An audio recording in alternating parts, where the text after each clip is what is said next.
Estradato dall'Albania al suo paese nativo, un 42enne ritenuto l'autore di numerosi reati commessi in Friuli Venezia Giulia e in altre parti d'Italia tra il 2013 e il 2016, latitante da circa 4 anni. Dovrà scontare una pena di quasi 6 anni di reclusione, oltre al pagamento di una multa, per una serie di reati contro il patrimonio, in particolare nelle località turistiche di Lignano Sabbiadoro e Caorle, dove è stato ritenuto responsabile di 6 furti in abitazioni e camere d'albergo. Il suo arresto, questo mercoledì all'arrivo all'aeroporto di Roma Fiumicino, come informa il Comando Provinciale di Pordenone dei Carabinieri, è l'epilogo di un lungo lavoro di indagine e di collaborazione internazionale tra i militari dell'Arma e la polizia locale, coordinati dagli uffici Interpol di Roma e Tirana. Tutto è nato da un'ordinanza di cumulo pene emessa nel 2022 dalla Procura della Repubblica di Pordenone e non eseguita in quanto nel frattempo il destinatario del provvedimento si era reso irreperibile, nascondendosi tra le montagne dell'est dell'Albania. Determinanti sono state le attività eseguite dai carabinieri della squadra catturandi del reparto operativo di Pordenone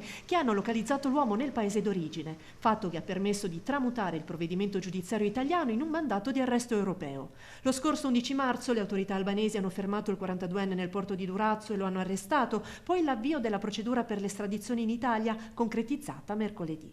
L'uomo, che aveva utilizzato almeno 7 alias per evitare la cattura, sconterà la pena nel carcere di Viterbo.